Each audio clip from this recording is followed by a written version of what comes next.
Hello everyone, a very warm welcome to Study IAS. I hope you all are doing well. इस particular lecture में हम international civil aviation organisation के बारे में cover करेंगे.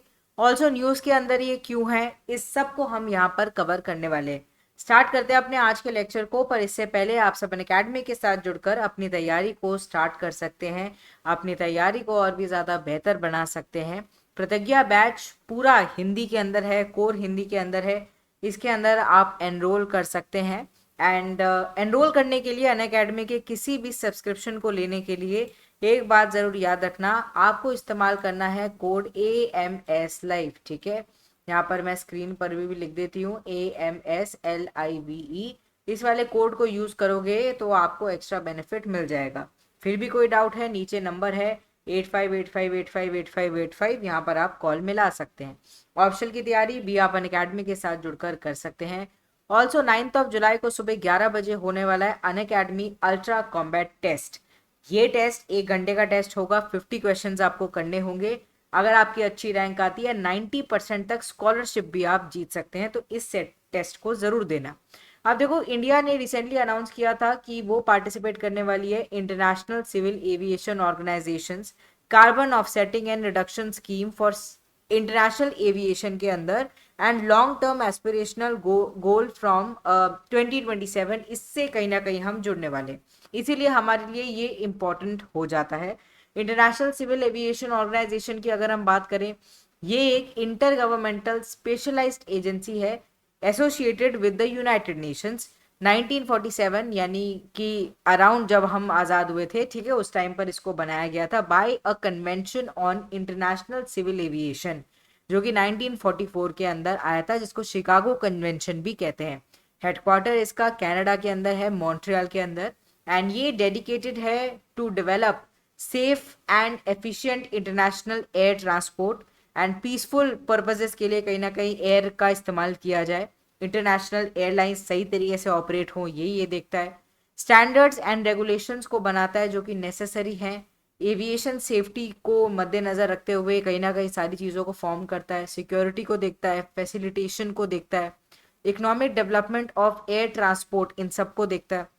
Also it serve as a clearing house for cooperation and discussion on civil aviation issues among the 193 member countries जो कि इसकी हैं. ये प्रमोट करता है रीजनल एंड इंटरनेशनल एग्रीमेंट को aimed at liberalizing the aviation markets, and it also help to establish the legal standard to ensure कि growth हो एविएशन सेक्टर की, एंड हम ग्रोथ के साथ साथ सेफ्टी को कॉम्प्रोमाइज नहीं करें, सही रूल्स एंड रेगुलेशंस के साथ आगे बढ़ें.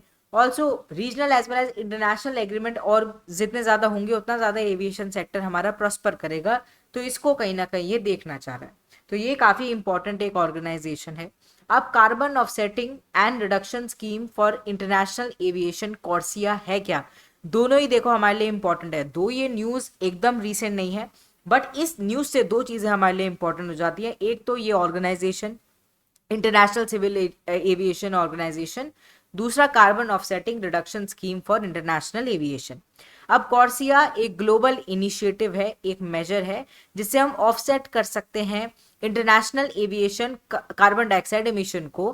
कहीं ना कहीं कार्बन डाइऑक्साइड की जो एमिशन है उसको ऑफसेट कर सकते हैं, उसको मैनेज कर सकते हैं, जिससे स्टेबलाइज हो सके level of this particular emission. ठीक है, क्योंकि इससे क्या हो रहा है, इसकी वजह से हमें प्रॉब्लम ही देखने को मिल रही है, तो इसीलिए ये यहाँ पर है. And offsetting carbon dioxide will be achieve through the acquisition, and यहाँ पर कैंसिलेशन होगा एमिशन यूनिट्स का from the global carbon market by aeroplane operators. So this is how they are gonna do it. And ये apply नहीं होता domestic aviation के ऊपर. Under 8 aircraft operator जो हैं, they will begin monitoring their emission from the international flights and begin acquiring offset for their emission growth. ठीक है, तो this is how they will work.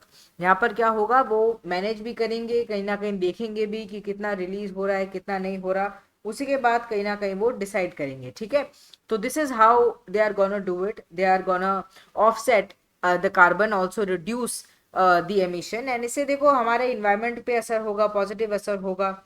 Also नुकसान कुछ नहीं है, फायदा ही फायदा है.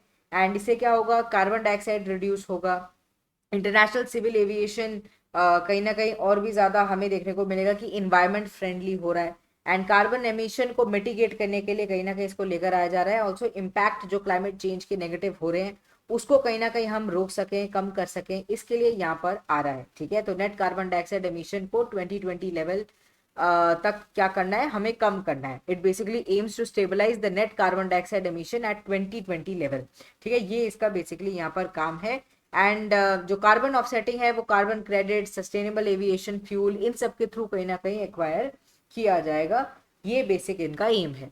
चलो, आई होप आपको ये वीडियो इन्फॉर्मेटिव लगी होगी। दोनों ही बातें आपके लिए इंपॉर्टेंट है, इंटरनेशनल सिविल एविएशन ऑर्गेनाइजेशन भी, ऑल्सो कॉर्सिया भी आपके लिए बहुत ज़्यादा इंपॉर्टेंस रखता है, क्योंकि कॉर्सिया के अंदर क्या है, basically technological improvements, operational improvement, sustainable aviation fuel का इस्तेमाल करके कार्बन मार्केट को कहीं ना कहीं मैनेज करके कोशिश करी जा रही है कि कैसे एमिशंस को कम किया जाए।